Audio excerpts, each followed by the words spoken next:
Hello, welcome to the channel of rise up academy.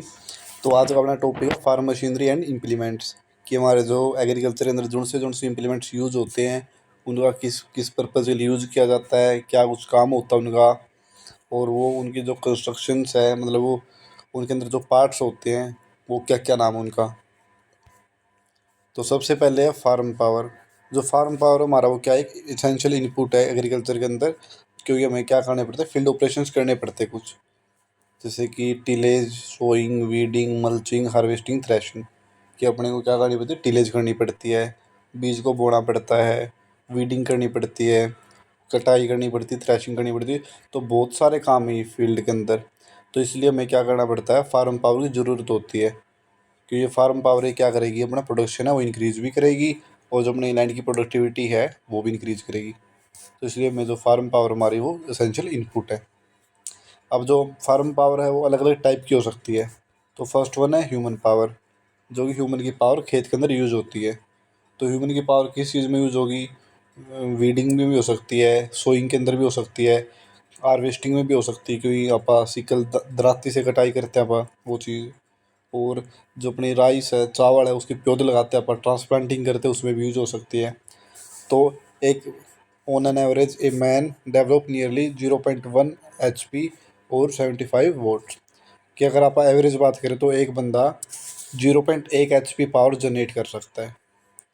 0.1 HP मतलब 75 vote, क्योंकि अपना एक और पावर कितने के बराबर होती है, 740 वाट के बराबर होती है।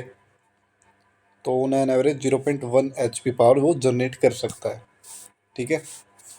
उसके बाद है एनिमल पावर, दूसरा टाइप इसका।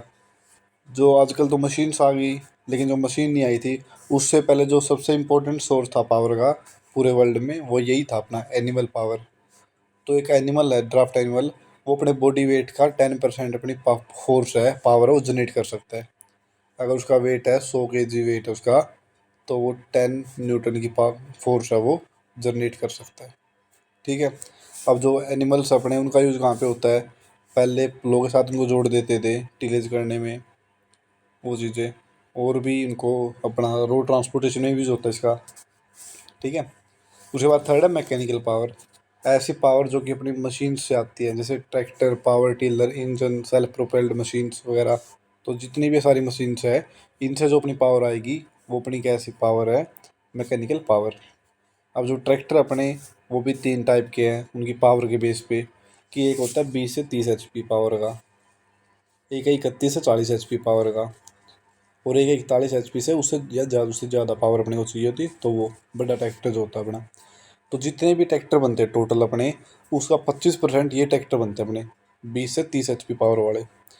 60% ये बनते हैं 31 से 40 HP पावर वाले, और 15% ये बनते हैं बड़े ट्रैक्टर होते हैं जो 41 HP वाले या उससे ज़्यादा के। तो और जो अपना ट्रैक्टर प्रोडक्शन था अपने इंडिया के अंदर, वो कब स्टार्ट हुआ था, 1961 के अंदर।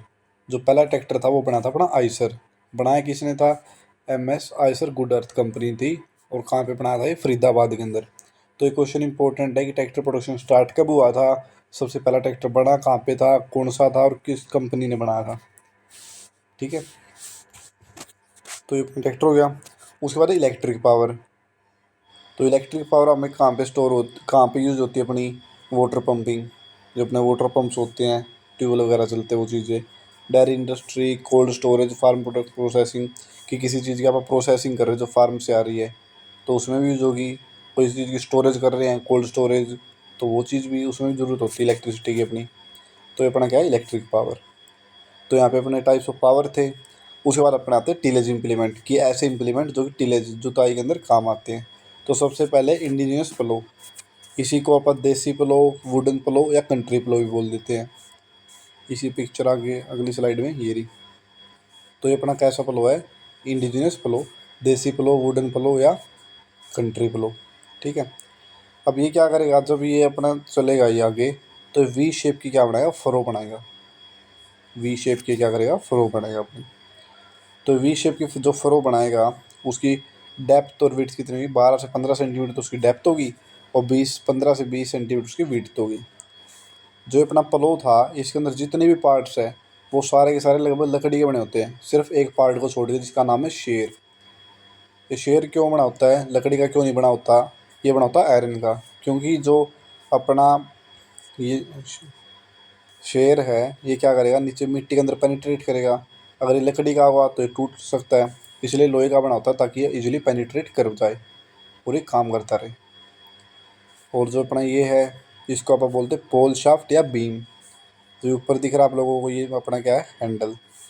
ये अपनी बॉडी और ये अपना शो यहाँ पे, ठीक है। तो इसके पार्ट आपके, तो क्वेश्चन आ सकता है कि which of the following part of country plough is not made from wood, कि कौन सा लकड़ी से नहीं बना होता। तो उसका आंसर क्या है, शेर। उसके बाद अगला प्लो अपना कौन सा, एमबी प्लो, जिसको फुल फॉर्म क्या है इसकी, मोल्ड बोर्ड प्लो। तो एमबी प्लो है ये मोस्टली अपना ट्रैक्टर ड्रोन नहीं होता है, वैसे एनिमल ड्रोन नहीं होता, लेकिन जो मोस्ट कॉमन है वो ट्रैक्टर ड्रोन है। इसके मेनली 4 काम करता है ये अपने। सबसे पहले जो अपनी मिट्टी है उसको काटेगा, कटिंग द फ्रोसलाइस। कट करने के बाद उसको क्या करेगा, लिफ्ट करेगा, ऊपर उठाएगा। लिफ्ट कर दी उसके बाद क्या करेगा, उसको पलटेगा। एंड लास्ट जो बड़े टुकड़े उनको छोटा कर देगा, पलोराइज कर देगा। तो पहले कट करेगा, फिर उसको लिफ्ट करेगा, फिर इन्वर्ट एंड लेफ्ट पलोराइज। तो जो पहला काम है कट करने का, ये करता है अपना इसका शेर। इसके अंदर भी शेर नाम का पार्ट होता है, ठीक है। और जो लास्ट के 3 है ये अपना कौन करेगा, ये एमपी करेगा, मोल्ड बोर्ड। मोल्ड बोर्ड इसका एक अपना कंपोनेंट है। बीम, लैंडस्लाइड, शेर, गनल, फ्लो, ये सारे अपने क्या हैं, इसे कंपोनेंट।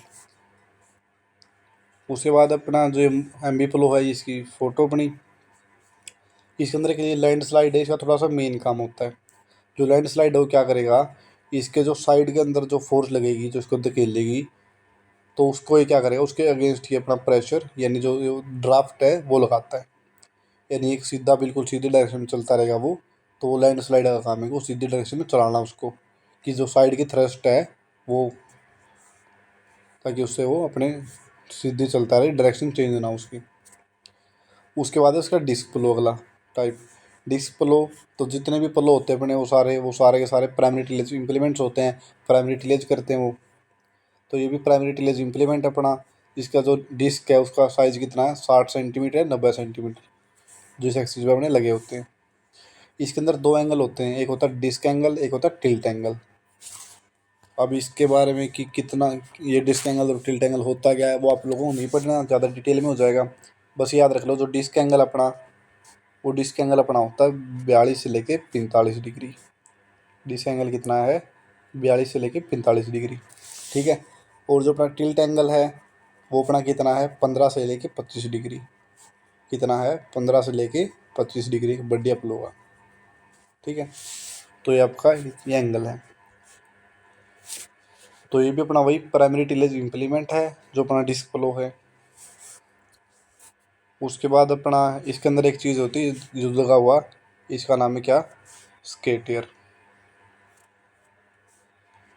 एक मिनट, इसमें आगे आपको, इसमें जो अपनी हैरो है उसमें आपको सही समझ में आ जाएगा, तो उसमें कर लेंगे इसको। तो उसके बाद इसका अगला अपना जो कंपोनेंट है जो अपना इसमें यूज़ होता है वो है रोटावेटर। जो रोटावेटर है इसको आप बोलते हैं रोटरी टिलर। क्या बोलेंगे इसको, रोटरी टिलर। जो रोटावेटर, इसमें खास चीज़ क्या है कि ये primary as well as secondary tillage implement है। यानी ये प्राइमरी टिलेज वाले भी काम करेगा, मिट्टी के जो हार्ड पेन है, कॉम्पैक्ट है जो अपनी मिट्टी, उसकी ओपनिंग करेगा, उसको तोड़ेगा हार्ड पेन को। और सेकेंडरी टिलेज के वाले भी काम करेगा, यानी वो क्या करेगा, सोइल को अपना जो क्लोड्स है उनको तोड़ेगा, जो अपना मैन्योर फर्टिलाइजर उनको इनकॉर्पोरेट करेगा, क्रॉप रेजिड्यू उनको मिक्स करेगा, तो वो सारे काम भी करेगा। ये जो ट्रैक्टर से जॉइन होता है वो कि कहाँ से जॉइन होता है, 3 पॉइंट लिंकेज से। कहाँ से जॉइन है, 3 पॉइंट लिंकेज। इसके मेन फंक्शंस क्या है अपना, effective pulverization of soil, ensure good plant growth, की पलराइज कर देगा, मिट्टी को बारीक कर देगा। Cutting and mixing of stubbles, कि जो अपना रूट्स वगैरह या कुछ अपना जो स्टबल्स वगैरह बचा हुआ है पिछली क्रॉप्स का, तो उनको क्या कर देगा, मिक्स कर देगा।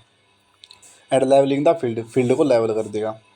तो जैसे इसमें फ़ोटो में दिखा रखा अपना कि 3 पॉइंट लिंकेज 1, 2 और 3rd पॉइंट ये, तो यहाँ से ये ज्वाइन होता है, ठीक है। पीछे इसके ये लेवलर लगा हुआ है, यहाँ पे ये अपना लेवलर लगा हुआ है, तो ये क्या कर देगा, मिट्टी को लेवल भी कर देगा, ठीक है। उसके बाद अपना आता है अगला हैरो। हैरो क्या है, harrow are secondary tillage implement which are use for finer and lighter operations. कि जो हैरो अपने वो क्या है, सेकेंडरी टिलेज इम्प्लीमेंट्स है जो कि फाइन या लाइटर ऑपरेशन जो लड़के काम करने हैं, जैसे कोई चीज़ मिक्स करनी है, क्रॉप रेजिड्यू वगैरह वो चीज़, तो उनमें काम आता है। तो बहुत से अपनी हैरो होती है, disc harrow, spike tooth harrow, spring tooth, blade harrow, जिसको बाकरा गुंटका भी बोलते हैं। उसके बाद अपना है स्पाइक टूथ हैरो। तो उसके बाद अपनी क्या, स्पाइक टूथ हैरो या स्प्रिंग टूथ, दो अलग अलग है। तो ये अपनी स्पाइक टूथ हैरो होती है और ये अपनी स्प्रिंग टूथ हैरो होती है। डिटेल में फिर बोल रहा हूँ, डिटेल में इनके बारे में नहीं पढ़ना, इतना ज़्यादा डिटेल में अपने आएगा नहीं। एक फिर अपनी डिस्क हैरो।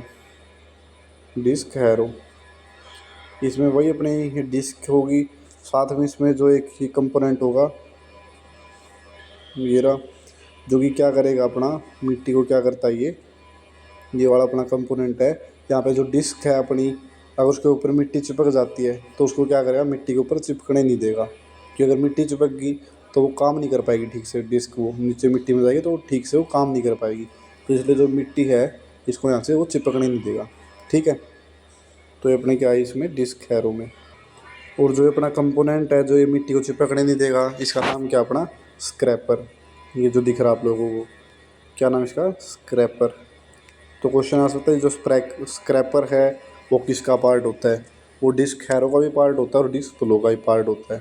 और उसका काम क्या होता है कि जो यहाँ पे मिट्टी चिपक जाती है डिस्क के, उसको वहाँ से रिमूव करना, ताकि वो सही प्रॉपरली वर्क कर सके। ठीक है, उसके बाद आता है कल्टीवेशन। कल्टीवेशन क्या है, it is implement for inter cultivation with laterally adjustable tines और disc to work between the crop row. कि क्या होता है इसके अंदर, जो अपनी ये डिस्क वगैरह टाइम्स वगैरह लगी होती है ये चीज़, और जो क्रॉप के बीच में जो क्रॉप रो उनके बीच में काम करती है अपनी इंटर कल्टीवेशन के अंदर ये काम आती है। तो ये क्या करेगी, मेनली अपनी ये मिट्टी के अंदर अपनी जाएगी और साथ में जो प्लॉट्स है डले वगैरह है उनको साथ में क्या कर देगी, तोड़ देगी। Destruction of weed is the primary function of cultivator. कि जो मेन फंक्शन इसका क्या, primary function destruction of weed, जो अपने खरपतवार वगैरह वीड्स वगैरह है उनको वहाँ से उखाड़ना, उनको डिस्ट्रॉय करना। उसके बाद अपना आता है एक पटेला। ये क्या होता है कि it is a wooden plank use for smoothening the soil and crushing the weed. It is also called breaking clods, packing, levelling the plot field and to remove the weeds. इसमें क्या है अपना ये वुडन वो लगा हुआ है, wooden board. तो ये क्या करेगा, मिट्टी को लेवल करता हुआ चलेगा, मिट्टी को स्मूथ करता हुआ चलेगा। साथ में जो इसमें पीछे लगे हुए ये क्या करेंगे, जो वीड्स वगैरह है उनको वहाँ से उखाड़ते हुए चलेंगे। तो क्या करें, अगर जो अपने क्लोड्स डले वगैरह आ गए उनको भी क्या कर देगा, ब्रेक कर देगा, मिट्टी को ऊपर स्मूथ कर देगा, पैक कर देगा और साथ में लेवल भी कर देगा, साथ में वीड भी रिमूव हो जाएंगे। तो इस 4-5 काम कर देता है ये। उसके बाद बंड फॉर्मर। बंड फॉर्मर अपना ये होता है, ये क्या करेगा, अपनी जो डोल होती है, बंड होती है, उसको बनाता हुआ, रिजिज बनाता हुआ, जो सोइल है उसको कलेक्ट करेगा और साथ में क्या करेगा, रिजिज बना देगा, बंड बना देगा। उसके बाद है सोइंग इम्प्लीमेंट्स। तो सोइंग इम्प्लीमेंट्स सबसे पहले सीड ड्रिल, जो कि लगभग सभी ने देखी हुई होगी। जो सीड ड्रिल है वो क्या है, it is a machine for placing the seed at continuous flow in furrow at uniform rate and control depth with और without the arrangement of covering them with soil. जो सीड ड्रिल क्या होती है, एक ऐसी मशीन जो कि seed को एक यूनिफॉर्म डेप्थ पे और यूनिफॉर्म रेट के अंदर वो क्या करेगी, सीड को प्लेस करेगी। वो कहाँ पे, फ्रो में। और उनके अंदर जो मिट्टी को उसके बाद ऊपर कवर करने के लिए उसके ऊपर वो लगा हुआ है अरेंजमेंट, नहीं कोई वो नहीं इस चीज़ का, लेकिन जो आजकल आते हैं उनके ऊपर वो कवरिंग डिवाइस है वहाँ पे वो लगा होता है, जो मिट्टी को कवर कर देगा सीड के ऊपर। तो सीड ड्रिल क्या होती है, अपनी सीड को प्लेस करते हैं एक यूनिफॉर्म रेट पे और यूनिफॉर्म डेप्थ पे फ्रो के अंदर। तो ये सीड ड्रिल अपनी, इसके कंपोनेंट्स क्या क्या अपने, सबसे पहला फ्रेम, उसके बाद है सीड बॉक्स जो ये आप लोगों को दिख रहा। ठीक है, थर्ड है सीडिमेट्री मैकेनिज्म। ये सीडिमेट्री मैकेनिज्म अपना, इसमें जो ये ऊपर बॉक्स से लेके ये नीचे लगी पाइप के थ्रू नीचे जा रहा अपना, तो यहाँ पे सीडिमेट्री मैकेनिज्म होता है, जो कि एक रेट पे जो बीज है वो नीचे गिरते रहते हैं एक यूनिफॉर्म रेट पे, इसकी हेल्प से। फरो ओपनर, ये क्या करेंगे, यहाँ पे फरो को खोदते हुए चलेंगे, फरो ओपन करते हुए चलेंगे। उसके बाद कवरिंग डिवाइस, यहाँ पे एक चीज़ लगी होगी जो कि क्या करेगी, मिट्टी को जब आपने बीज बोया तो उसके ऊपर मिट्टी को कवर कर देगी। एंड लास्ट है ट्रांसपोर्ट व्हील, इसके पीछे एक अपना व्हील लगा हुआ जो यहाँ पे ब्लैक ब्लैक कलर का दिख रहा है बीच में आप लोगों को ये। उसके बाद है seed cum fertiliser drill. Seed cum fertiliser drill में क्या होगा, यहाँ पे एक की जगह ऊपर दो बॉक्स होंगे, एक तो सीड का, दूसरा फर्टिलाइज़र का। तो जो सीड ड्रिल जिसमें फर्टिलाइज़र ड्रॉपिंग अटैचमेंट भी होती है, जो कि फर्टिलाइज़र भी साथ साथ क्या कर देगा, वहाँ पे डिस्ट्रीब्यूट कर देगा सीड के साथ, तो इसको बोलते हैं सीड कम फर्टिलाइज़र ड्रिल। ठीक है, जो सीड मीटर मैकेनिज्म था ये रहा वो सीड मीटर मैकेनिज्म। इसके हेल्प से वो क्या करेंगे, जो बीज है वो पाइप के थ्रू नीचे गिरेंगे एक यूनिफॉर्म रेट पे। उसके बाद अपने आते हैं हार्वेस्टिंग इम्प्लीमेंट्स। तो सबसे पहला हार्वेस्टिंग होती क्या है? It is operation of cutting, picking, plucking, digging और combination of these operation for removing the crop under the ground या अबव द ग्राउंड और रिमूविंग द यूजफुल पार्ट और फ्रूट फ्रॉम दैम। सिंपली क्या है cutting का, harvesting का मतलब क्या है कि जो क्रॉप है उसको काटना। अब क्रॉप को काटा भी जा सकता है, जैसे कपास है उसके अंदर पिकिंग होती है, हार्वेस्टिंग किसे करते हैं पिकिंग से। या कोई चीज़ को तोड़ा भी जा सकता है, प्लकिंग कोई फूल वगैरह वो चीज़। तो क्या करना कि जो अपना क्रॉप है वहाँ से यूजफुल पार्ट को रिमूव करना सिंपली, इसको अपन क्या बोलेंगे हार्वेस्टिंग। उसके बाद ये हार्वेस्टिंग में अपना आता है सिस्टम मूवर। ये एक ऐसी मशीन होगी क्या करेगी हर्बेज क्रॉप्स को वहाँ पे क्या करेगी कट देगी। उसके बाद एक रीपर। रीपर क्या है? जो ग्रेन क्रॉप्स को काटेगी ऐसी मशीन। रीपर बाइंडर जो ग्रेन क्रॉप्स को काटेगी भी और साथ में उनको क्या कर देगी टाई बांध भी देगी क्लीन शेव्स में। जैसे इसकी फ़ोटो सभी के आगे है। ये आपका मूवर हो गया, ये रीपर हो गया और ये रीपर बाइंडर, ये साथ में क्या करेगा काटने के साथ ये बाइंड भी कर देगा। ठीक है। उसके बाद सिक्कल। सिक्कल क्या होता है? इट इज़ ए सिंपली और मैन्युअली ऑपरेटेड टूल्स। ये क्या करेगा आप सिंपली टूल्स अपना और मैन्युअली हाथ से अपन इसको ऑपरेट करते हैं, जो कि बहुत सारे क्रॉप्स है उनको काटने के काम आता है, या कोई और वेजिटेशंस वगैरह है उनको भी काटने का काम आता है। ठीक है। जो इसके अंदर ऊपरी साइड ये अपना ब्लेड होता है यहाँ पे, या जो ये पार्ट है यहाँ पे इसको बोलते हैं फेरूल, और लास्ट में वुडन हैंडल, तो यहाँ पे इसको पकड़ते हैं। उसके बाद इसमें थ्रेशर। थ्रेशर एक ऐसी मशीन है जो क्या करेगी ग्रेन्स को जो अपने क्रॉप काटती है उसको सेपरेट कर देगी, हार्वेस्टेड क्रॉप से ग्रेन को सेपरेट कर देगी, और जो क्लीन ग्रेन्स है उनको अपने को प्रोवाइड करती है। तो आजकल तो जैसे गेहूँ कट रही है तो थ्रेशर से निकलवा भी रहे हैं गेहूँ। एक फिर है कंबाइन। कंबाइन क्या है? एक ऐसी मशीन जो कि हार्वेस्ट भी करेगी, थ्रेशिंग भी, सेपरेट भी और ग्रेन को कलेक्ट भी करेगी। स्टैंडिंग क्रॉप के अंदर आप इसको यूज करेंगे। तो यानी थ्रेशर तो क्या कर रहा था सिर्फ अपने जो ग्रेन्स है उनको सेपरेट कर रहा था हार्वेस्टेड क्रॉप से, एक क्रॉप को काट भी देगी उसको थ्रेशिंग कर देगी, ये सारे काम कर देगी कंबाइन अपनी।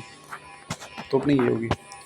तो यहाँ की जो अपनी ये पीपीटी यहीं तक, आज की क्लास यहीं तक है। किसी को कोई डाउट हो तो आप लोग इंस्टा पे अपना पेज है उस पर बता सकते हो, या आप व्हाट्सअप कर सकते हो। Thank you.